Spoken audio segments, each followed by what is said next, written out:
सभी को मेरा नमस्कार। 3 रोज़ पहले मैं एक पिछला वीडियो का एक रिस्पॉन्स डाला था। मुझे काफ़ी खुशी है कि उसे जो है करीब 12,000 लोगों ने देखा है, 97 शेयर्स किए हैं, दूसरों को भेजा है, 298 कमेंट्स आए हैं और 99.9% लोग जो है सपोर्टिव है मैंने जो कहा आप लोग के सामने, क्योंकि ये सच्चाई है। देखिए, सच्चाई को जो है हमें थोड़ा कड़वा होने से भी एक्सेप्ट करना पड़ता है, सपोर्ट करना पड़ता है। जैसे किसी एक ने कमेंट किया था, कुछ लोग हैं जो हमेशा नेगेटिव बात करते हैं, वो जो अपने रास्ते से हट नहीं सकता है। लेकिन एक ने कमेंट किया कि सर बीजेपी सरकार जाना चाहिए, कांग्रेस होता तो जो है असम राइफल डिफेंस में चला जाता। शायद वो कोई नया कोई सिपाही होगा जिसको पता नहीं है कांग्रेस का रूल। मैं आप लोगों को बताऊं, देखिए, कांग्रेस जो आसाम राइफल का जो अभी तक ये जो हालत है उसका सबसे रिस्पॉन्सिबल जो पार्टी है वो कांग्रेस है। देखिए, जो 4 सेंट्रल पे कमीशन में इन्होंने हमें जो है सीपीओस में डाल दिया था, सेंट्रल पुलिस ऑर्गेनाइजेशन, बहुत बड़ा एक गलत स्टेप लिया था। और उस वक्त जो है जो डीजी थे हमारे, उन्होंने उतना अच्छा तरीके से सरकार के पास गया नहीं, जिसके कारण आज तक भुगत रहे हैं हम लोग। 3rd सेंट्रल पे कमीशन तक आप कईयों को पता होगा, जैसे हम जैसे पुराने लोग जो है जो सर्विस कर रहे थे उस वक्त, हमें पता है कंप्लीट आर्मी का बेनिफिट हमको मिलता था, ऑनररी रैंक हुआ करता था और पूरा बेनिफिट हमको आर्मी का मिलता था। देखिए, आर्मी हॉस्पिटल में इलाज होता था, जो घर में है परिवार वो बच्चे, उनको भी आर्मी हॉस्पिटल में जो एडमिट हुआ करता था और इनके आर्मी के हर चीज़ जो है हमें मिलता था। लेकिन 4th सेंट्रल पे कमीशन जब कांग्रेस के टाइम पे ऐसा बहुत गलत काम किया। और दूसरा मैं आपको बताता हूँ, कांग्रेस के टाइम में जो तुली, जो मेजर जनरल वीपी तुली था, जो हमारा आईजीआर, उसके ऊपर तो मैंने एक लेख भी लिखा है, हमारे कमांडेंट डोगरा सर और हम मिलके। तो उन्होंने तो यहाँ तक कर दिया, देखिए, जब वो सर्विस में था आईजीआर बन के, उन्होंने उस वक्त जो है प्रधानमंत्री इंदिरा गांधी था और उनके पास होम मिनिस्ट्री का पोर्टफोलियो भी था। अपना सोर्स लगा के उन्होंने ऐसा एक नियम पास कर दिया, रूल पास कर दिया, प्रेसिडेंट का सिग्नेचर करके, कि एक मेजर जनरल जो रिटायर होते हैं वो भी आईजीआर बन सकते हैं। देखिए, वह जो है आज को रिटायर हुआ, अपना बंगला खाली नहीं किया शिलोंग में, जब सिविलियन हुआ तब 6 महीना तक तो हो रह गया आईजी बन के। देखिए, ऐसा ऐसा खेल खेला है लोग, वो कांग्रेस के टाइम पे। और जहाँ तक हम रिलीजन की बात करें, देखिए, उस वक्त जो सबसे पहले तो जो भारत जब आज़ाद हुआ था, पाकिस्तान और हिंदुस्तान का बंटवारा होना नहीं चाहिए था, क्योंकि पाकिस्तान, जैसे मैंने बताया आपको, पूरे धर्म जो है एक है। देखिए, पॉलिटिक्स में कोई धर्म होता नहीं, इतना विशाल एरिया था पाकिस्तान। ये आपके बर्मा, ये जो बांग्लादेश है आज का, वो इतने वो तो पावरफुल होना था। अंग्रेज जो है डिवाइड एंड रूल का जो पॉलिसी करके जो है बिल्कुल झगड़ा करवा के चला गया। उसके अलावा देखिए, जब इंदिरा गांधी जी का डेथ हुआ, इंदिरा गांधी का एक सिक्योरिटी गार्ड ने जो है उनको गोली मार के हत्या किया था। इसमें जो है जो गलत जो काम करता है उसके ऊपर एक्शन होना चाहिए था, लेकिन भारत के जो जनता ने इतना बेवकूफ़ी किया। एक सरदार, देखिए, पंजाब, जो हम जब बोलते हैं, आसाम राइफल में भी सरदार जी लोग हैं, पंजाब, कितने इज्जत करते हैं हम उनको। काफ़ी एक बलवान जो है, देश के लिए एक नाज है वो, भारत के लिए। उनके ऊपर सारा आदमी जो है लिपट पड़ा। देखिए, मैं मणिपुर में था, कानपुर की पोस्ट में, मैंने खुद अपने आँख से देखा था, लोग भगा भगा के जो है इनको मार रहा था। देखिए, इतना बेवकूफ़ी हमारे जो जनता ने ये कांग्रेस के टाइम पे किया था। वो जो एक काला धब्बा लग गया भारतवर्ष में। हाँ, लोग जो है उसको, इवन म्यूटिनी भी हो गया। देखिए, कईयों को शायद पता नहीं होगा, हमारे एक ब्रिगेड जो पंजाब रेजिमेंट के थे पटना में, उन्होंने अपना हथियार लेके चला गया। वो होना ही था वो, देखिए, क्योंकि लोग जो है पंजाबी के पीछे पड़ गया था। इतना गंदा जो हरकत किया था, लोग, शर्म लगता है हमें यह सोचते हुए। ये सब कांग्रेस के टाइम पे हुआ। देखिए, इसलिए हमें, और उनके टाइम पे तो लास्ट जो सरकार था कांग्रेस का, जो कम्युनिकेशन मिनिस्टर था एक दयानिधि मारन करके, जो तमिलनाडु का, उन्होंने तो अपना घर में एक्सचेंज शुरू कर दिया, टेलीफोन एक्सचेंज। देखिए, इतना करप्शन अपनी सीमा तक पहुंच गया था।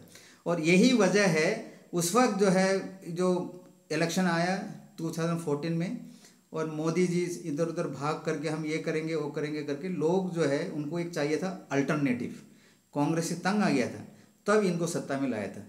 मैं ये नहीं कहता हूँ कि जो नरेंद्र मोदी जी खराब है, गंदा, जो भी नहीं, लेकिन जो रिलीजन को लेके, जो वोटर्स को इज्जत नहीं मिल रहा है यहाँ पे, जैसे हमने एसोसिएशन की बात किया है, बात करना चाहिए, क्यों हम ही ने उनको जो है वोट दे के डाल बनाया है प्राइम मिनिस्टर, सेकेंड टर्म चल रहे हैं।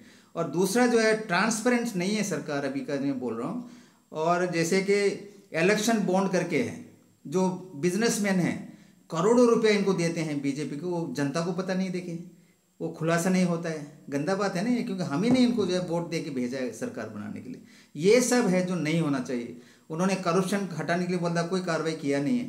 और हमारे जो एसोसिएशन देखिए, एक रजिस्टर्ड एसोसिएशन है, भारत का संविधान के तहत हम रजिस्टर करके एक मांग कर रहा है, आसाम राइफल्स कहाँ होना चाहिए, डिफेंस मिनिस्ट्री में पूरा बेनिफिट उनको मिलना चाहिए। कोई बात ही करने के लिए तैयार नहीं। बात किया था 35 मीटिंग, जिसमें किरण रिजिजू जी अभी जो लॉ मिनिस्टर है उनको मिले थे, हम सीतारामन जी को मिला था, हमारे मनोहर पारिकर को 2 बार मिले थे। सभी बोला कि आपका होना चाहिए, अभी एक मिनिस्ट्री के अंदर आना चाहिए। लेकिन हायर जो है देखिए, जो प्राइम मिनिस्टर है उन्होंने कोई हरकत नहीं की।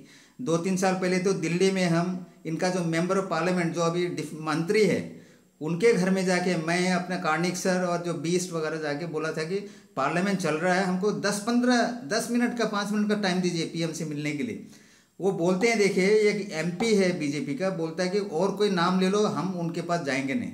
ये प्राइम मिनिस्टर से उनका अपना ही मेंबर ऑफ पार्लियामेंट बात करने के लिए डर रहा है, तो इससे हम कहेंगे डेमोक्रेसी है? नहीं।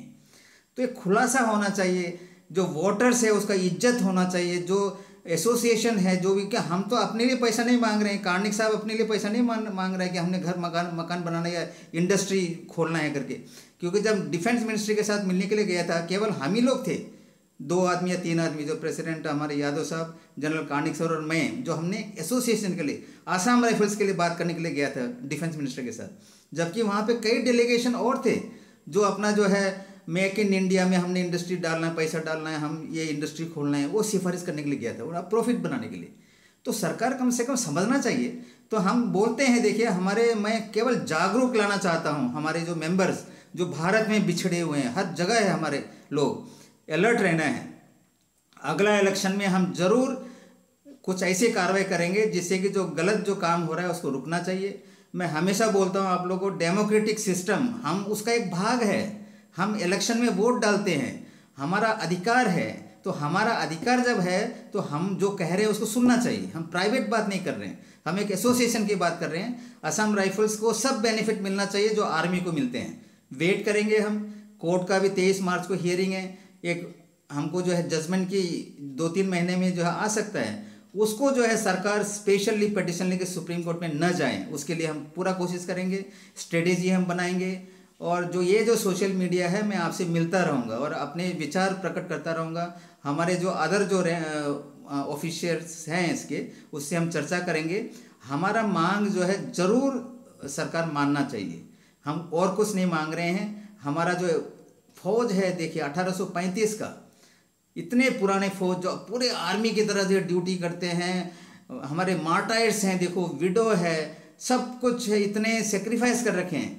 और मैं जनरल सुशील कुमार सर को सल्यूट इसलिए करता हूँ क्योंकि उन्होंने अपने काल में जो sentinels of the north east Assam rifle जो लिखवाया था मेजर जनरल डी के पाली, जो मिलिट्री राइटर से, वो एक बहुत बड़ा काम किया था।